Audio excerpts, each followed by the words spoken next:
Good afternoon, everyone. Welcome to Mando Mondays. It's November 9th. I'm Rebecca Mosley, co-founder of LaughingPlace.com, and with me, as always, is our Star Wars content director, Mike Celestino. Hey, Mike. Hello, how are you? I'm doing well. I'm excited to, once again, dive into this Mandalorian universe and share with collectibles and T-shirts and all that fun stuff. And then my favorite part, we'll talk about last week's episode. Yeah, and I thought that I would have less to talk about this week, but I had just about as many notes as I did last week, which was surprising. That's to me, amazing. but we'll get into that in a while. I'm eager because I didn't expect you to have quite as much to say. Okay, Yeah. well, let's dive into what Mando Monday revealed to us. We start off with these adorable. I know one of these is an ornament. Yeah, that one on the right there, the gold.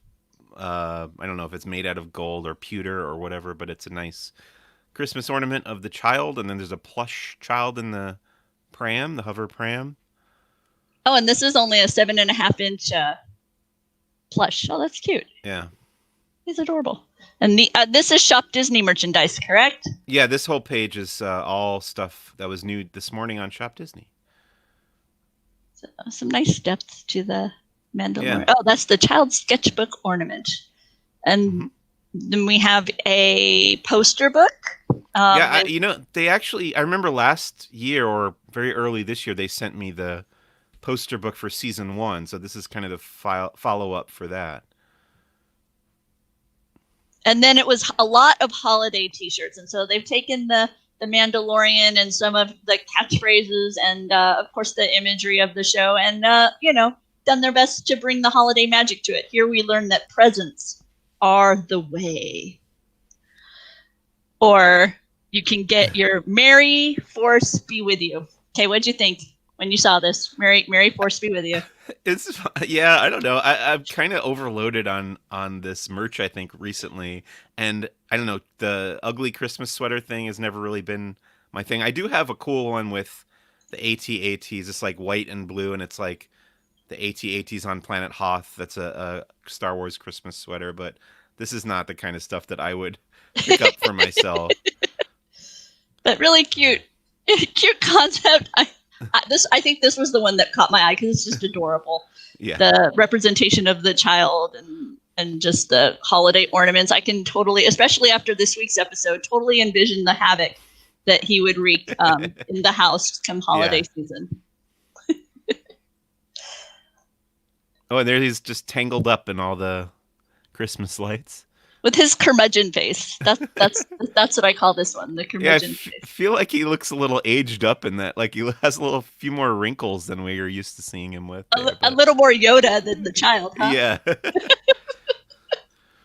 Oh, and of course, I'm here for the rides and snacks. This feels like a Disney park shirt to me. Yeah, this is clearly intended to be worn around Galaxy's Edge and the other areas in the Disney parks.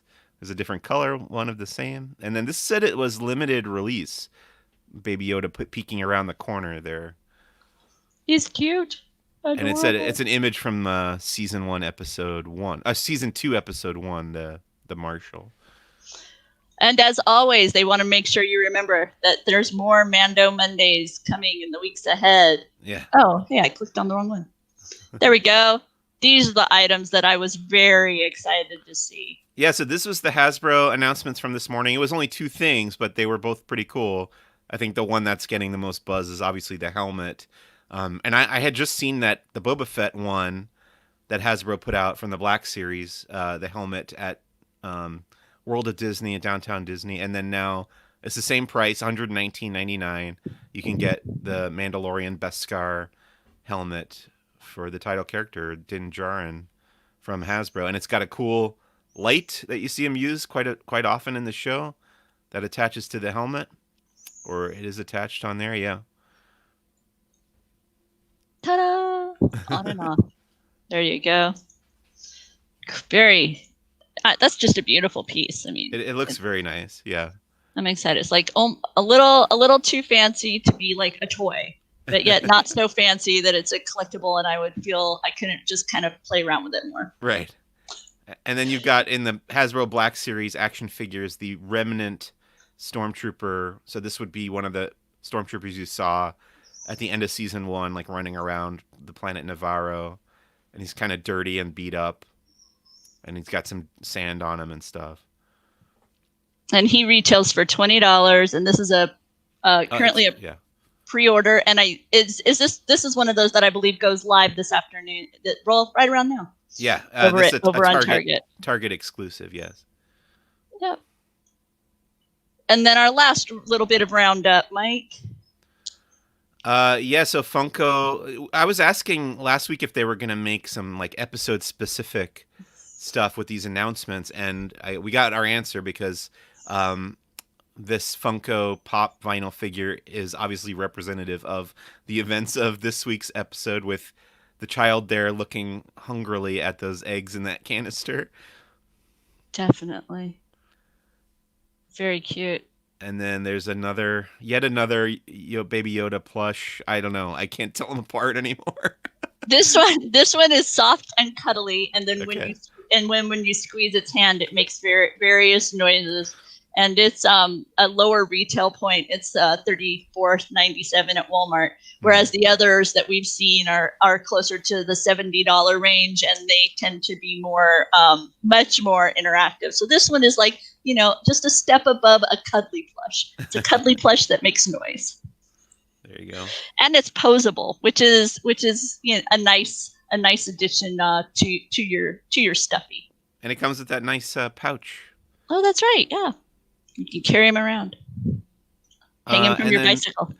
2 shirts from, what is it? Results, the name That's of the company? what I'm calling them. Yeah, the Results with the V in the middle. But this one doesn't really do it for me. I do like the idea of including all the Mandalorian helmets, all the different ones we've seen in the show. But that's not the one that I would get. I do really like this next one.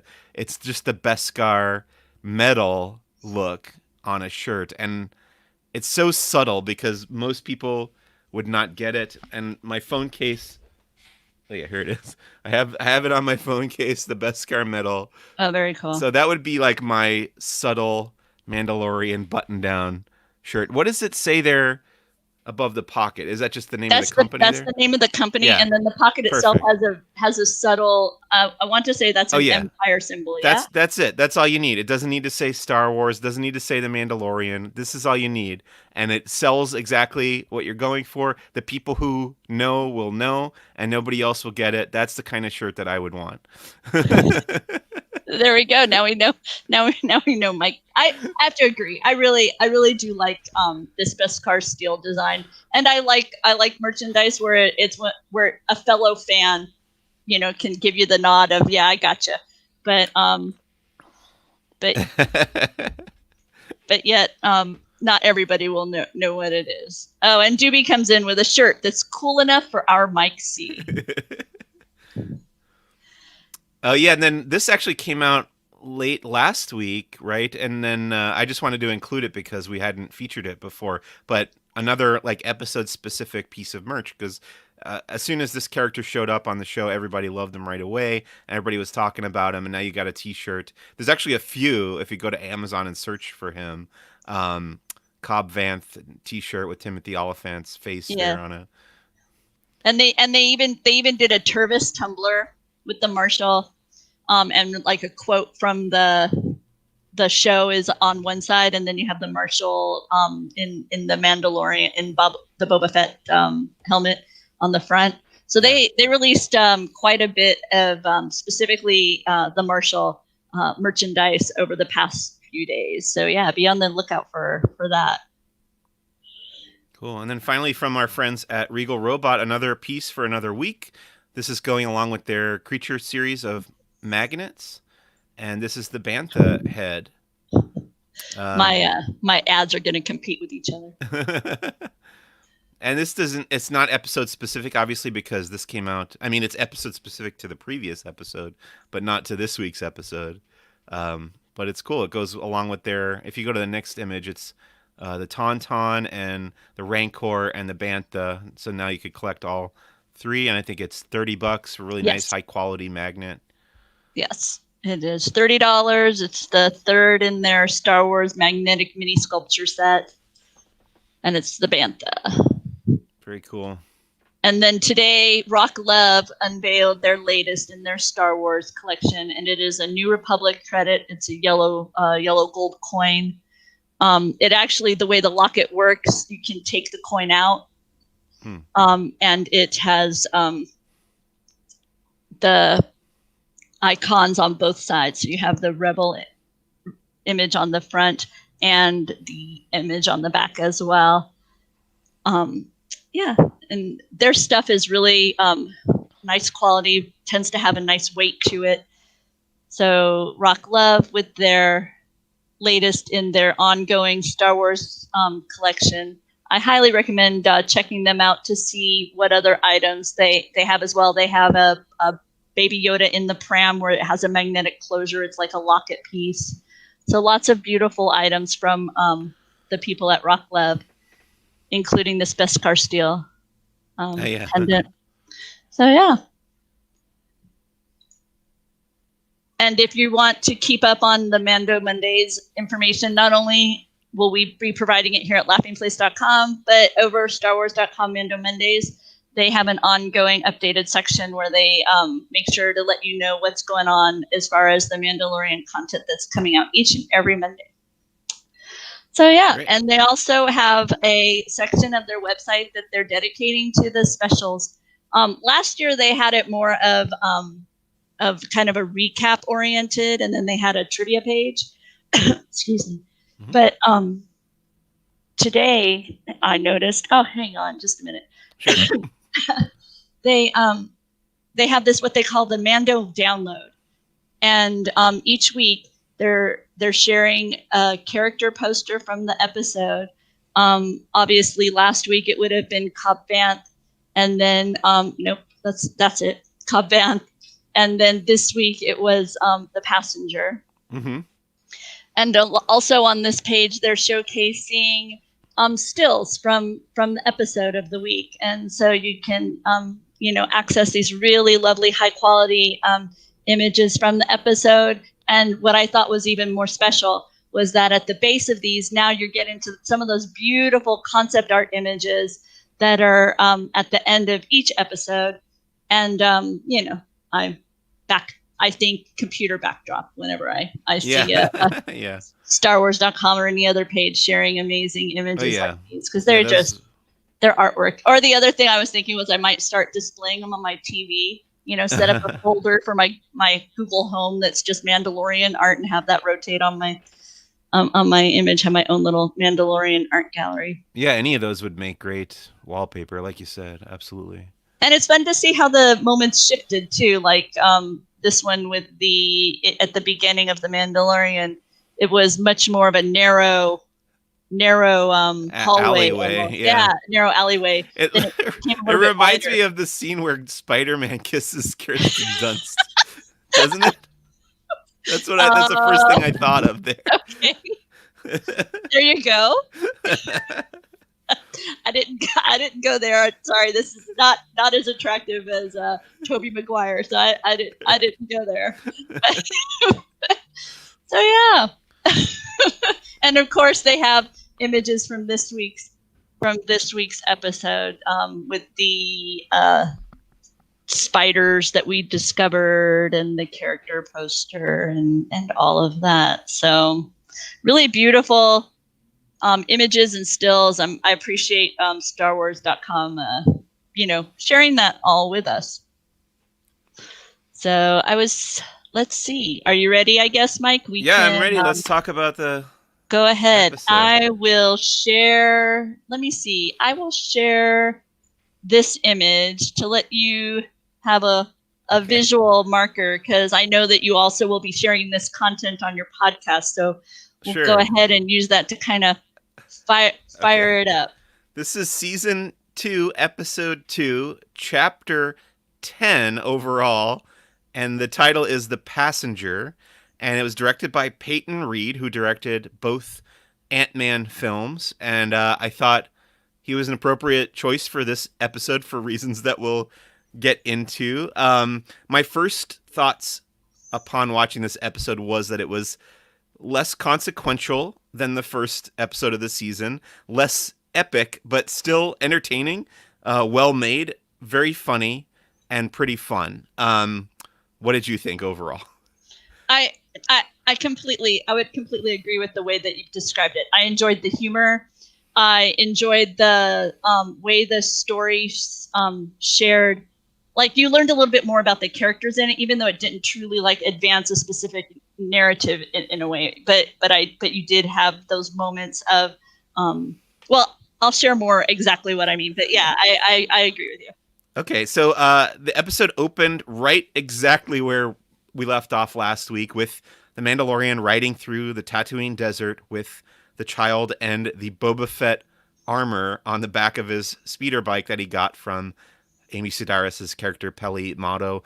And then we see there's like some bandits. There's like a group of bandits waiting behind some rocks, waiting to ambush them, and they lift this rope up and trip him, and the speeder bike goes tumbling and explodes, so it's totally useless now, and they're trapped there in the desert facing off against these bandits. Of course, Mando has no trouble taking them all out, but then there's like a standoff between the final bandit that you see pictured there and Mando, and he's got the child at knife point threatening his life, and the Mandalorian's like, okay, I'll give you whatever you want, just tell me what you want and give me the child back. And there's this adorable moment where, I guess the little guy wants the jetpack. He wants Mando's jetpack, so he sets it down there on the ground, and then there you go. There's the exchange, and you see Baby Yoda, the child, kind of waddles back over to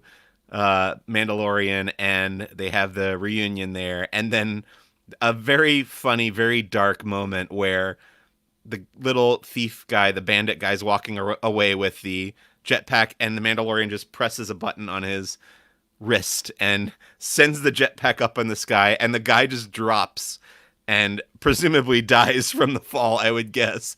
And people were pointing out how this is like more violence that the child is kind of witnessing, because they have that moment where Mando looks down and the child like looks up at him, and Mando just kind of shrugs, which he's just kind of like, well, what do you want? The guy was trying to steal, he threatened your life. He was trying to steal my jetpack and I killed him. But like at this point, the child has witnessed so much violence. Like, and I think this is something that's going to come up a little bit later in our discussion. Like, the child, he doesn't have like a moral compass yet. He's force powerful, and we've seen him use the force a bunch, but we don't know on which side is he gonna eventually lean, because obviously force users can go either way, and it's a dangerous thing to have a force user not have a moral compass like that. I don't know. What do you think?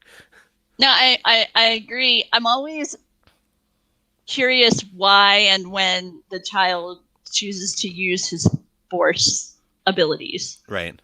And so that was another one of for me, this was another one of those moments where he kind of stayed the vulnerable 50-year-old as as opposed to the creature that is able to withhold a mudhorn. So yeah, but I also wanted to ask you, is this a species that's see, you're my this is where learning more about Star Wars. The visual of this character reminds me of Maz Kanata, and that it's the kind of the odd shaped head with the wide set eyes. Is that a specific species that you might be aware of? Or so the person it made me think of was the character who tries to steal BB-8 on Jakku at the beginning of The Force Awakens. I don't remember his name, but okay. Rey gets BB-8 back from him. I think he has those same weird eyes. Set. Okay. Yeah, so I don't know if that's the same mask or a similar species or whatever, but that was where my mind went. I didn't go and check, like, is this the same character? Or right. I thought, okay, that guy lives on Jakku. This is on Tatooine. Exactly. But I'm not sure. Okay. To be honest with you about that. Yeah, no worries. But then they have to hike back to Mos Eisley without the speeder bike, and Mando's carrying all the stuff on his shoulders, and he's even got a little pouch that the child is hanging in, and they get to the famous cantina, seen here again. It was seen last season, and Peli Motto is playing sabacc against a character she calls Dr. Mandible, who is basically like a giant ant. And guess who directed this episode? Of course, like I mentioned earlier, Peyton Reed, who has experience working with ants, both tiny and giant. So in my head, that was a little bit of a nod to our director for this episode. I hadn't even that hadn't crossed my mind, but of course, because I was like, wow, that's a very big insect. Okay, okay, but yeah, of course. And then there's this negotiation there where the Mandalorian has brought back payment basically for Peli, and then she offers him another tip about where to find another Mandalorian because this guy Dr. Mandible apparently knows somebody who knows where there's more Mandalorians, but he wants Mando to stake him in another hand of sabacc. So Mandalorian puts down, I think it was 500 credits on the table, and I think Peli wins that hand, but he still Yes. the deal still goes through. So they Yes. arrange this meeting in the docking bay where the Razor Crest is parked, and that's where they're okay. So Peli Motto also wants the dragon meat though from the crate dragon. I don't know why she automatically gets that, but Mando does hand that over to her, and then she's roasting it. And this made me think of Galaxy's Edge, where you see the meat being roasted by the pod racer engine, kind of a similar thing to what's happening there. That droid there is called a Treadwell droid, which we first saw in the original Star Wars film on the Lars homestead. He works for the Lars family, but then you see one fixing the Millennium Falcon in Echo Base in The Empire Strikes Back, and Peli Motto actually calls it the Treadwell droid. I think that's the first time it's been spoken aloud, that name in Star Wars. So I thought that was pretty cool, to my knowledge. Now, for me, these sequences brought about aspects of Pele's personality that I really got a kick out of. I loved it when she threw at Mando a line that to me reflected Wizard of Oz, where she told him, "Don't cry, you'll rust." When Oh, he lost the hand, when she lost the hand of when his money would go to her for the sabacc. I didn't think of the Moment. Wizard of Oz, but yeah, I mean, there's a ton of Wizard of Oz all over Star Wars, so that makes perfect sense. So totally, that's where my mind went. And then when she came out here and she said, "Hey, I like mine medium rare. What do you think? I'm a Rhodian." I also enjoyed that, and I just found it was kind of a throwaway line that like gives you just a little bit more sense of the Rhodian culture as she perceives it, Right. right? I So saw somebody asked Matt Martin from the Lucasfilm Story Group on Twitter if it's now canon that Rhodians like their Great Dragon meat well done or something, and he was like, right, "I wouldn't cast judgment on an entire species, though obviously, like Peli Motto will do that." So right, based on a single individual. Yeah, exactly. But there you go. So absolutely. So she introduces our new character for this week, who is called only Frog Lady in the credits and in the captions. I double checked. Um, and this is somebody we're going to be spending a lot of time with in the episode. And her deal is she wants to be transported to a moon called Trask, which is not too far away. And that works out because they can't travel by hyperdrive at all. This is part of the deal that she has this container, this what would you call it? yeah, I thought of it as like a giant capsule. A capsule. Yeah, that's a good word for it. Full of her eggs that she needs to go have fertilized, I guess, by her husband on this other moon or planet. Why she's hanging out on Tatooine, I don't know. But yeah, they can't travel by hyperdrive or the eggs will die, apparently. Yes, yes, that was an interesting twist to add to the tension of the story. Right, you can't just hop there because hop there. Huh, okay, um, because of the hyperdrive issues. So, Right. uh, Yeah, I didn't think about the hop thing. Yeah, that is the kind of what they call traveling by hyperdrive sometimes. Yeah. the, and then this frog language that they've come up with was also very interesting. All these croaking that Yeah. was going on between the passenger and Kelly was fun to watch. Yeah, I loved seeing Amy Sedaris doing the frog language. It was like, That's and I was great. like, I think I said to my wife, why hasn't Amy Sedaris been in Star Wars for longer than this? She definitely like fits right in. She's so game, to do weird stuff, and I think That's the thing you have to do. You have to be open to that kind of thing if you want to be in Star Wars. Because So I'm she really makes happy. yeah, because she doesn't her acting connects you so clearly. You don't question that she's speaking frog to this Right. frog, right? You're in. Exactly. And then, okay, so my wife caught on to this before I did because there's this moment before they go into the ship where Baby Yoda is eyeing that canister and looking at it hungrily. I didn't pick up on it because I'm a dummy. But they get inside, they take off, and Mandalorian's like, I'm putting the ship on autopilot and I'm going to go lay down or whatever. And he goes down into the hold. And of course, the child is there. He's got the canister open and he's just slurping down at least one of those eggs at that time. Um, and yeah, you said that you saw people upset about that. The reaction, people's reaction to this was not entirely positive. I thought it was very, very funny in the darkest way possible. Like, and this goes along with what I was saying earlier about kind of Baby Yoda not having a moral compass yet. He's just doing whatever he just eats whatever he wants to eat whenever he sees it. And he doesn't grasp that this is potentially these eggs are going to become this lady's children. That's not what he's thinking. He's just thinking it looks tasty and he eats them. Very true. Right. Yeah. No, they're tasty. But he's like any baby, right? A baby sees something they want to put in their mouth and they put it in their mouth. So, Yeah. it felt very familiar to say, no, don't put that in your mouth. And I did see people nitpicking this, saying like, well, if she's so protective of her eggs, why isn't she watching over them more closely? Or why isn't the canister locked or anything? But I don't know. I'm willing to forgive that for the very dark humor of Baby Yoda eating them and the ongoing conflict of how that presents an ongoing conflict going through the rest of the episode. We got a comment saying, I saw a photo today that was captioned with how Baby Yoda really likes Boba. Oh, that's great. That's hilarious. And that's totally what I thought of when he went into this area and there was this enormous capsule. Before boba tea was a popular thing in the States, there was this soda called, I want to say it was called Clearly Canadian. And it had like these little floating, no, that wasn't it. It was something else. And it had these little floating flavor orbs in it.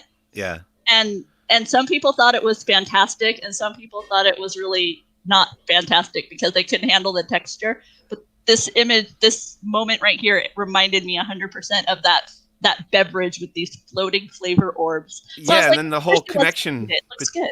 Right. And then the whole connection between Boba and Boba Fett. And that had not occurred to me at all. So that's a really, really good observation. But then, okay, see, he kind of reprimands the Baby Yoda and goes to sleep and then wakes up to an alarm and runs back up to the cockpit where he finds two X-Wing starfighters from the New Republic are kind of pulling him over on a traffic stop because he doesn't have his beacon on, and he says that this is a pre-Imperial vehicle, and that's why he wasn't running it. He thought it was exempt, and they say it's not exempt anymore. You have to turn on your beacon. And this scene is like played for tension. I thought that was what they were going for, was like as tense as possible, because we know the stakes here. And we know the history of what Mando went through last season, and obviously that comes up pretty much right away. What did you think of this scene? I was thinking, I hope he gets a fix-it ticket rather than anything more severe. I also thought it was interesting to give us a little bit of insight into what the role of the X-Wing fighters were in this time period, because we're not dealing with a period of total like conflict, right? So what are they going to be doing? So they're basically like space police at this point, right? So it was an interesting moment in time for that as well. And I was still eyes peeled on the R2 unit to see if I could get any further details on it, so I could get a better idea as to whether or not it's an R2 I'm particularly fond of. And it didn't happen yet. It happens when they dive into the ice cave. Then I got more. Right. Okay, the big note I have for this scene is whenever you say "May the Force be with you" to somebody, like at a convention or something, I always hear somebody saying "and also with you," and my head always goes like, "That's not Star Wars. Come on, that's like the Catholic Church or whatever. When you're like, peace be with you,' and they're like, and also And with also you." with you. It's not Star Wars. That's not a thing they say in Star Wars. And they said it. They said it in this episode, and now it's canon. And I'm like, okay, well, now you got to say it. It's canon now. May the Force be with you, and also with Also with you. you. Oh, Okay. Mike's whole life has changed in one um, moment. it also confirmed. I mean, this is the first time we've heard that character say that. Mandalorian Din Djarin says, "May the Force be with you," so he knows that phrase. Obviously, he doesn't know about the Jedi based on what we knew from last season, but I mean, "May the Force be with you" is a common enough phrase, I think, in the Star Wars universe. Though it's kind of like "God bless you" or whatever. And this has now raised up this episode's view for my husband. He will now like it even more. Because it made me angry, I think. And then Jennifer points out, Mike, hey, if you can't beat him, join him. Yeah, Right? exactly. So, like you said, it was almost kind of like a fix-it ticket. They were ready to let him go, and then they're like, "Well, one more thing. We're going to need you to send us a ping," meaning I think that they wanted basically the registration of the ship or whatever. And he pretends like he can't find the switch or something right away. Then he does it. Finally, he begrudgingly flips the switch, and of course, immediately they're like, "Can you switch over to the other channel?" And this is the best moment though. He like looks over and you see the S foils open into attack position, and you're like, "Oh no, this isn't going well." And then they, of course, tell him, or they ask him, like, "Were you involved with this prison break recently?" So yeah, the information was there. They found out where this Razor Crest ship was last spotted. My big question about the Razor Crest, and I had this last year, and I still have this question. The ship is called the Razor Crest. I think that's the name of this specific ship. But people seem to recognize it and know the name right away. Like in that very first episode when he's arresting that blue guy, the Horatio Sands character, whose species I don't remember, but he knows it's called the Razor Crest right when they pull up to the ship. So my question at the beginning of this series was, is that the name of this like class of ship, or is that the name of this specific ship? But just seems like everybody knows the name of the Razor Crest like right away. I just found that odd. Like it's not called the name of whatever like class of ship this is. Right. They just like call the it the Millennium Razor. Falcon, right? The Millennium Falcon is similar. That's the name of that specific ship. Yeah, but I feel like the Millennium Falcon is a very famous, like specific ship in the class of the YT-1300 Corellian stock light freighter. You know, like people know that specific ship. So why is the Razor Crest like a specifically famous ship in the Star Wars universe beyond what we've seen it do? Like it seems like it was famous before the Mandalorian had it. I don't know. That's just my read of why everybody knows that name. Yeah, I wonder if it's like being customized in some way that makes it specifically identifiable as like this is the one that became the Razor Crest. I don't know. We'll see, huh? Maybe they'll share that with us over time. Yeah, I don't know. I'm sure as the years go by, we'll start getting novels and comics about this ship and the Mandalorian before the events of the TV series and stuff. Because like the Falcon, you presume is so famous because of its parsecs, its Kessel Run. Yeah, exactly. So yeah. Okay, so then we have a big chase scene, the pursuit of the X-wings chasing the Razor Crest down through the clouds and then down into this ice planet, which we saw in the trailers. We saw a few of these shots. Pretty exciting chase scene, I thought. I really enjoyed it. I liked when the Razor Crest was skidding along the ice lake, and then it like comes to a rest under this overhang kind of a thing, and the X-wings pass by. They don't see it, so we think they've lost them, and then they think, what's that? I said it seems like he's eluded them, like he's kind of ducked into an alley, and they've driven by, as it were. Right, so they think they're safe, and they're like, okay, getting ready to take off, but then the ground just like collapses underneath them, and they fall into this kind of underground cave, and then the ship is just totally wrecked, like basically like totaled, and Has the a large Mandal hole. yeah, absolutely, and then the Mandalorian like goes down in the hold and sees that, like you said, a giant hole is broken open in the side of the ship. It's like snowing into the ship. So he knows it's going to be a while to fix it up.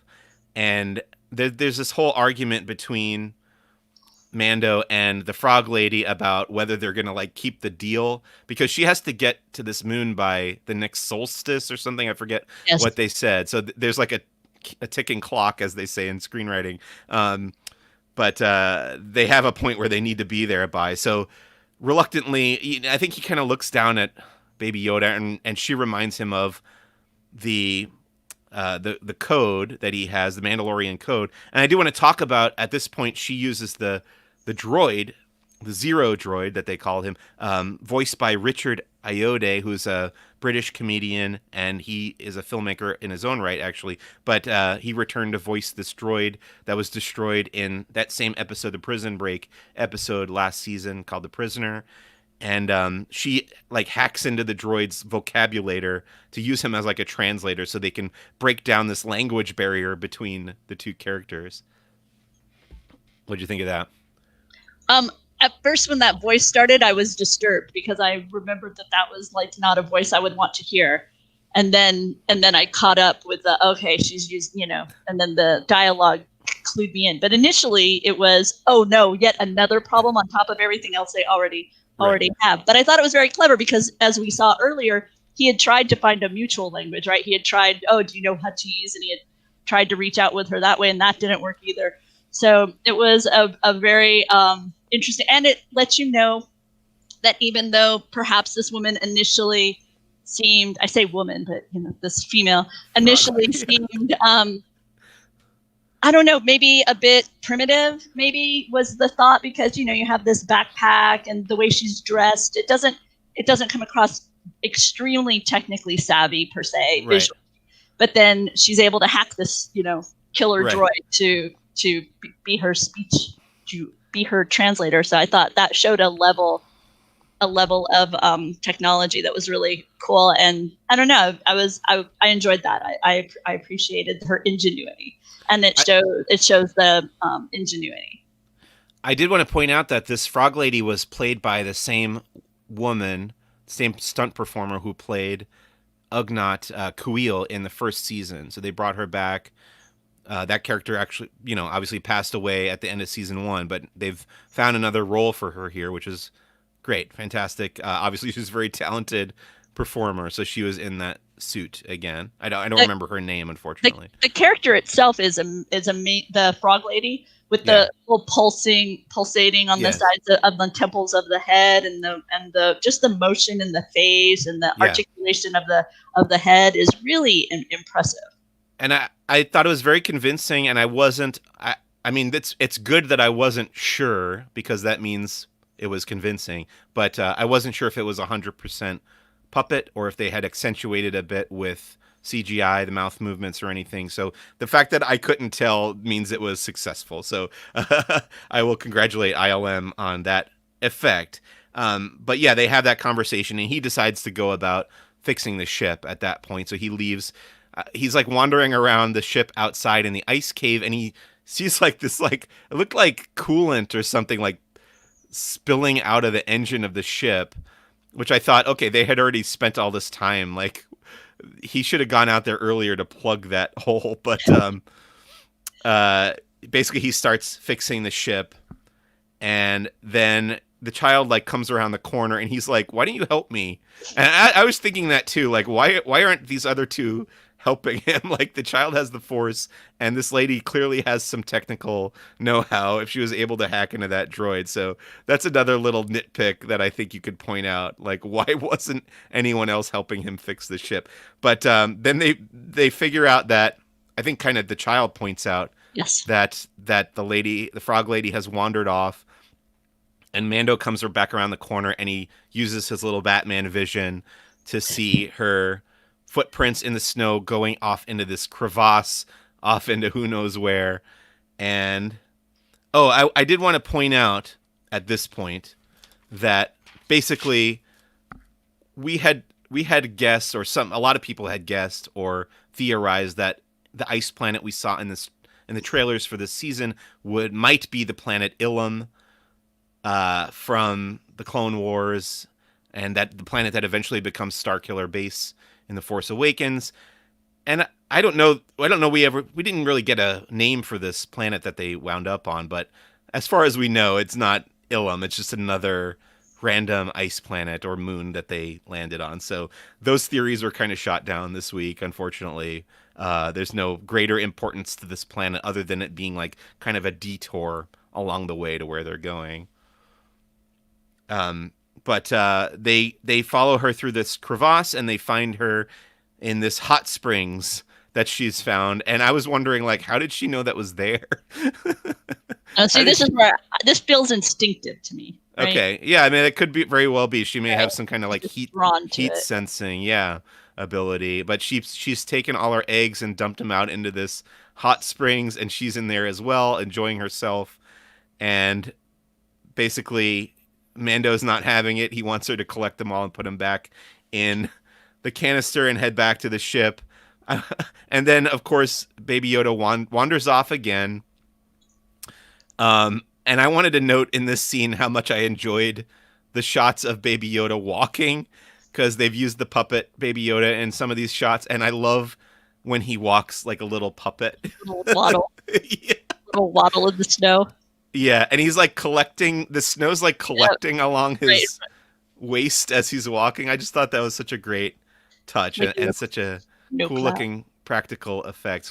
So when you saw these eggs that he finds, speaking of eggs, there's more eggs here, but when you saw these eggs in the floor of the cavern, what did you think? What was your first thought? There's about to be some trouble. Because where there's eggs, there's somebody watching over eggs who may not be happy that you're amongst their eggs. But yeah. I didn't have anything specific in mind. I was unsure what would be. At first, I wasn't even sure they were eggs. But then as he was more interested in them, then okay, wait, these are not just beautifully shaped rocks. Yeah, back when I still had Ilum in my head, I almost kind of thought, are there going to be kyber crystals in here? That was the first thing I thought. But then as it became clear that they were eggs that split up open like that at the top, first thing I thought of was Alien. Now Disney owned. There we go. There's Doobie's comment, said the same thing. The movie Alien. Which we weren't far off on that, because instead of face huggers, inside these eggs are these spider creatures. The first one of which, of course, the child just eats. With no negative effects as far as we could tell. Now, when did you realize what these were? I mean, when Baby Yoda reached in and brought one up, I was very proud of myself because I recognized it. I was like, I know that's spider. Yeah, I knew that there had been spider creatures in Star Wars before. I didn't know the specific name. There are spider creatures in the Jedi Fallen Order game, but these are, I had to look it up. They're called Krykna, Krykna, and they were inspired by a very old Ralph McQuarrie concept art for The Empire Strikes Back. They were supposed to live on Dagobah, but they were first used on screen in Star Wars Rebels, I believe. Yeah. Though they had shown up in other material before, in Star Wars Legends and other stuff. But is that the Ralph McQuarrie? No. This is the Mandalorian. Okay. There is a concept art floating around of Luke encountering the Krykna or the spider creature on Dagobah. But that's from the Mandalorian. So they have repurposed this creature who has shown up a bunch before, or is already part of Star Wars lore. And now we get to a giant action scene. And they were causing quite a bit of trouble in the episode, as I recall, because they are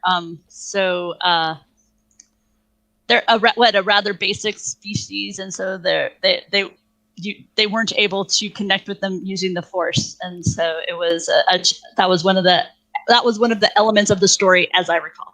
Yeah, I've seen all of Rebels only once, so I don't remember, but that sounds right. I know somebody pointed out that in Rebels that these creatures are not killable by blaster fire, and they clearly are here. So there's maybe a slight difference in the species. Interesting. Now, here's Yeah. a question. Jennifer was asking, do you think that Baby Yoda's actions, the child's actions messing with the egg, caused them to hatch? Do you think it just was bad timing? What are your thoughts? I would say, based on what we saw, I would think if they were able to collect the frog lady and get back to the ship without disturbing the eggs, they probably would have been okay. That's my guess. And I just like to think of, like we said before, the child is kind of the sower of chaos. So I think it was his doing. I don't know. What do you think? Yeah, I wondered if like the vibrations, like if somehow the vibrations of the people in there caused them to be triggered to believe it to be hatching time. And so that was kind of where my brain went after the first one had been consumed and the others started to open. Absolutely. And then you had this scene of horror, right? Yeah. Now can I just say I stayed up past midnight to watch this one. Yeah. And I was watching this going, well, sleep is going to be super easy after seeing all these people. And I'll admit, a few times during the episode, I brushed off. I got that thing brushed off, like something was crawling on me when there was nothing there. Yeah, But, and the other thing I was thinking was Peyton Reed again has experience with a lot of little bugs in action scenes. So now I haven't seen. I don't. Does this mean something? When my husband says when they started hatching and running, I thought of John Goodman. This does not connect with me. Do you know what he's referencing, Mike? Okay. Yeah, he's referencing a movie called Arachnophobia from the 80s, starring John Goodman, which is a fun action horror comedy. Gotcha. That's a good one to check out. I enjoy that movie. Okay. I really like this action scene because it reminded me of like a video game, and I think I said to my wife, like, I can't wait for this level in the inevitable Mandalorian video game, because I loved how he was shooting all the spiders, the Krykna, I guess, and then I loved when he used like the remote bombs and threw them up on the wall, and then threw one up where the giant spider was chasing them from above. That was like, okay, that's a thing that you would do in a video game. So I'm sure, they use video game tech in making The Mandalorian. I think Jon Favreau is a big proponent of games and stuff. So I'm sure he was inspired just by like video game strategy and thinking in writing that action scene.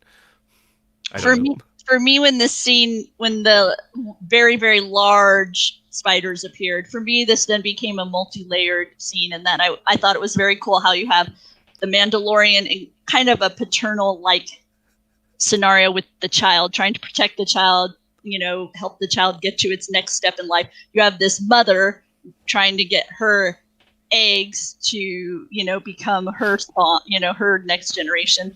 And then obviously this creature is protecting its young as well. And so you have these three beings who are all in this kind of, parental status, and yet in conflict with each other in varying levels.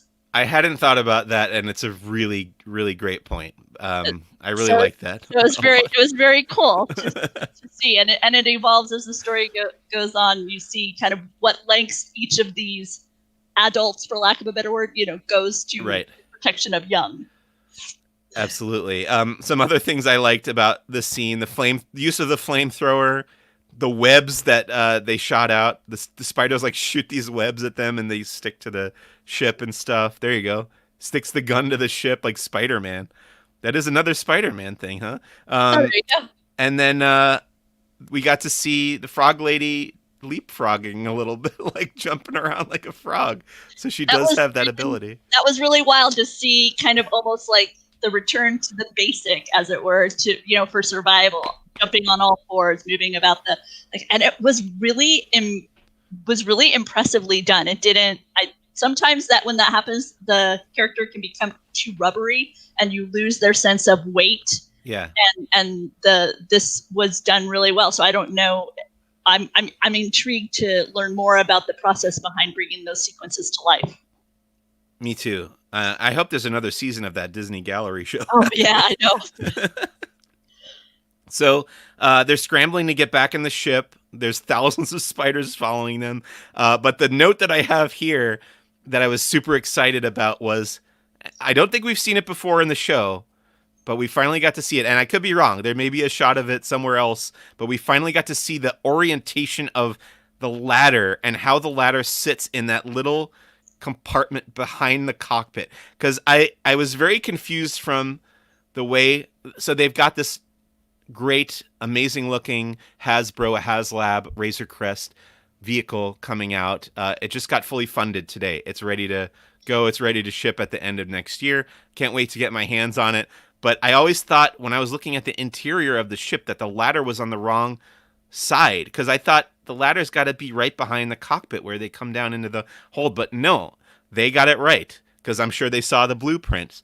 When you go behind the cockpit, there's a hole in the ground, and then there's a ladder going down on the left-hand side, and that's where it is in the toy, and I'm totally satisfied now by that revelation. Like, I don't know, that's the kind of detail that my mind wonders about when it comes to the design of these vehicles and stuff. So I was super thrilled. Did that even like jump out to you at all? That they Oh no, that is a level of detail that is Mike Celestino domain in the Laughing Place universe. But yeah, I'm happy that the people at Hasbro were correct and I was wrong. The ladder is supposed to be on the left-hand side of the ship and not in the center behind the cockpit. So yeah, great. Can't wait to get that toy. But they find their way into the cockpit. There's a moment where it looks like the spiders are going to get in the cockpit with them, but Mando manages, I think he uses the flamethrower again and pushes them back, and the doors close. And then there's one attacking Baby Yoda on his head, and there's a blaster shot, and then we see where the blaster shot came from, and the frog lady has this little holdout blaster. So she's a pretty good shot, too, because I don't know if I would want to shoot something off of the child's head. He's so tiny, and the spider's very tiny. I don't know. I thought some of the sounds that we got to hear from the child this week were cute. Kind of the like that sound he was making when the spider was like on top of his head, and then the sounds he made when he was getting into a bit of trouble because he kept slurping on the eggs. You know, just some of the. I thought they did a really nice job of it being kind of baby reflective. Right. In its tone. So yeah. Sure. And okay, so they're trapped in the cockpit, and they think that they're okay, except you know they can't go anywhere because all the little spiders are outside. But then, of course, the giant spider comes back and ends up smashing through the cockpit in two places. So you're like giant, like very spiked legs, right? So almost like a spear coming down, right? Yeah. Oh, I had this in the wrong order though because they actually took off. They actually started to take off. Oh so yeah. They think that they're okay, that they're getting away, and then the giant, the bigger spider comes back and crashes down on the ship, and because I guess earlier in the cave when he used those remote bombs, we kind of saw the big spider like fall, and we think it's dead. So this is like the false dawn of them. Again, a screenwriting term. The false dawn is them lifting off, and we think they're gonna get away, and then the giant spider comes back and jumps, and then you think, oh god, they're never gonna get out of this because it breaks through the cockpit, and then at that point, I'm like, well, they're never gonna get off this planet. We're gonna be stuck here. I should have known better though, because it is an episodic, more TV show. And that's where my memory that these are difficult creatures to manipulate with the Force. And I my memory could be wrong, but going into it, that's what my memory was. So I felt like, well, Baby Yoda's not going to be very helpful right now. So I wonder what their deliverance is. Otherwise, I think I would have just been sitting there waiting for the child to just do something. Right. So yeah, it was like this very very very tense, and I really couldn't figure out where they were gonna go with it. Yeah, it certainly seemed like they were doomed in that moment. And then we get kind of the Deus Ex Machina that was admittedly set up a little bit earlier with the X-Wing fighters returning and the New Republic pilots rescue them from the spider. Well, they kill the spider at the very least. And I then like I really like the way that this was set up because we're in the cockpit and it's this tight shot in the cockpit and you just see these yeah, the red laser, light illuminating the exterior, and so you realize that something's happening, but I think you're not exactly sure, and then you see right. Mando coming through the ship to the exterior, but you can see all of that going on outside. And so I like the way they did that. And then he steps outside the ship and he has those bright lights Yeah, and the X-wings, and I felt like, and then I kind of realized exactly what happened. I didn't feel like I knew what was happening until he made that visual. I think as soon as I heard the blaster shots, I Yeah, knew you were that there. I knew that the X-wings were going to be back, but I thought that they were going to be firing with the X-wings, like hovering in that cave and shooting at the Mm. spiders. But it turned out that they had like parked the X-wings and were just shooting with their blaster rifles. So it was different than I pictured in my head. But it's cool to see Dave Filoni back as his character Trapper Wolf from season 1 of The Mandalorian, and then actor Paul Sun Hyung Lee. He's an Asian character actor, plays the other New Republic pilot, and he got most of the lines here probably because Dave Filoni didn't want to deliver most of the lines. But yeah, they kill the spider, they help out Mando, and then this was probably my least favorite thing about this episode was that they were like, yeah, we figured out you were involved with this prison break, but then we checked the security camera footage or whatever, and we saw that you saved that New Republic transfer guard or whatever, and we are just gonna let you go. And I was like, that's a little convenient. I don't know. What did you think of that? It took me a little bit to figure out exactly what it was they were going through because I've not rewatched that episode, and so I had to Okay. kind of think about it. But yeah, no, you're right. It was one of those things where it was like, okay, well, that's. I'm glad he didn't get busted, but it's a little too. It felt a little too easy, Yeah. so it kind of makes me wonder if we aren't being set up for something. But maybe it was just to be easy. Sometimes that's just the way TV is. It felt to me like, okay, well, the episode has to end now, and we don't want to, like, Favreau didn't want the next episode to be Mando in custody in the New Republic. Although that's where my brain went at that moment before they were like, okay, we're gonna let you go. I thought maybe they were gonna arrest him, and the next episode would be him dealing with how to get out of New Republic custody or whatever, which would have been really interesting to me to see, like, okay, they're going to bring them back to like New Republic territory, and we could see what that's like during this period. But I think they just wanted to have this be like a little side quest detour, and then have them get back on their way. So they let them go. Well, first there's that negotiation because like they talk about how they got those gang members back at the end of that episode, and Mando is like, "Well, I'll forfeit my bounties for those gang members, and you guys help me fix the ship." But then they're like, "Nah," they just leave, they just take off, they don't help him.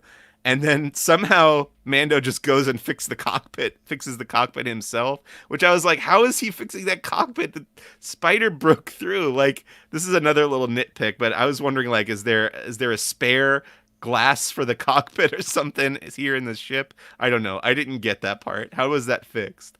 Well, I was just excited that we had yet another episode where we get to see welding sparks, Mando and welding sparks. So Yep, as long more as welding. each episode has Mando and welding sparks, I'm okay.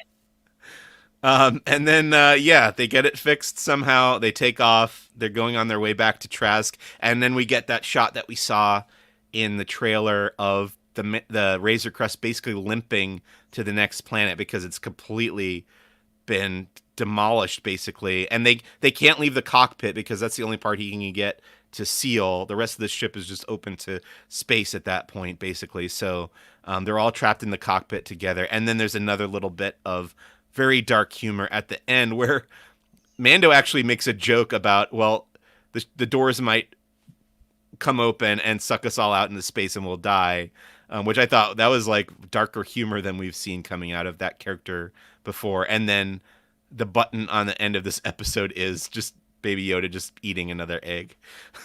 And that was it.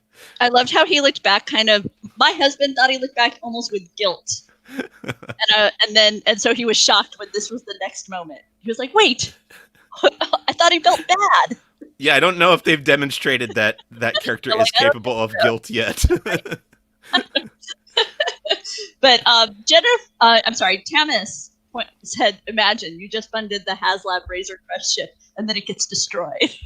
So that would have been. I can see why they ended up being able to fix it and fly off. That probably would not have been ingratiating. Yeah, I don't imagine that we'll lose the Razor Crest on the show. It's too marketable. You know, you've got the Lego set, you've got the HasLab one coming out, so there's a lot of merchandise reliant on that ship being around. And I have to agree with Jennifer that one of the things that is interesting about the Star Wars universe is that you'll see true, like instinctive animals, like bantha and the little frog things that Baby Yoda was eating last season. And then you also have creatures that to us are very familiar as animal forms, but yet they're sentient aliens Yeah, here. that that Very different. that difference has come up a lot in the Star Wars reference books that have come out recently. They've made a point of differentiating between the sentient species and the non-sentient animal species because there's sometimes some blurry lines between the two. But I think, when you see somebody eating something on a stick in Star Wars, I think they very much want that to be a non-sentient species. But then it comes to like the Kowakian monkey lizards. They always said Salacious Crumb was like the court jester of Jabba's palace and stuff. But like, if you're a court jester, doesn't that mean you're probably like sentient? I don't know. But then they're eating them in the Mandalorian, so I don't know. And like you, London knew immediately that Oh, those were X-wing blasts. okay. So London is saying that the blasts at first were the X-wings taking out the giant spider, and then maybe they parked and got out of the cockpit and were shooting the little spiders with their blasters. That makes way more sense to me. I don't know. What do you think, Rebecca, about that? No, that doesn't, and it better explain why for you it was a more immediate recognition because I'm sure that the X-wing blast has a unique sound that the more passionate fan would recognize. Cool. Anything else to say about season 2, episode 2, The Passenger? Well, I had wondered based on the trailer when they had the R2 unit appear in the trailer. I believe it was not the Filoni X-wing; it was the other X-wing, and I wondered if it would be a familiar R2 unit. And so when there's a scene where they're going through the ice cave, and the sun catches off of the R2 unit enough that I could tell that it's green accents on that dome. Okay. And There you so go. my quest has progressed just a little bit farther. Now Just identifiable. the question is, does that specific droid have a name yet? And I feel like there's a 50-50 chance that it does, knowing the way Star Wars works behind the scenes. But We'll yeah, find out. yeah, I'll have to look it up and see if Dave Filoni has named his own droid within the Star Wars universe yet. So yeah, so that was my discovery this week. It is not R2, well T2. So I Yeah. was curious whether it would have the familiar blue or not, and it was a green. So now I know it is a different. And so now my quest continues. The identity of the astromech droid on the I'm X- sure Trapper Wolf will be back. I'm sure. yeah. But ultimately, I enjoyed the parental elements that I was talking about earlier because that was just I love when storytellers do that. They offer you kind of a multi-leveled picture of the same part of life, and I appreciated that with this one. The humor was great. The way we learned a little bit more about the mischievous side and Yeah. maybe dark side of the child was also once again it left us wondering, as you said. Obviously, he's a force wielding being, so is he tracking one way or the other yet? Or is this Right. mischievous or is this dark? Yeah, I It'll would be call him chaotic neutral at this point. But I think a lot of people are disappointed when we get an episode that doesn't further the overall story a lot. And, I think that the show in season 1 pretty well established that we're going to have big, epic episodes and we're going to have smaller episodes in between that are these kind of side quests. And I'm totally fine with that. I love that idea. I think, as a fan of like the X-Files growing up, there was always like standalone episodes, and then you get to the big mythology episodes that are going to advance the story and download a bunch of new information and stuff. And this is mostly a standalone episode, and I'm totally cool with that. Next week we'll probably pick up with they're getting to Trask. They're going to figure out who these other Mandalorians are, and that's going to be probably another episode that's going to further the big story of the season. I enjoy that it isn't truly episodic in the nature of if you were to kind of miss this episode, you can come in next week and you'll be okay. It isn't, like what you're saying. It's a bit of an off story adventure. Right. Cool. Ooh. Jennifer wants to know what could happen. Baby Yoda becomes like a gray Jedi. You never know.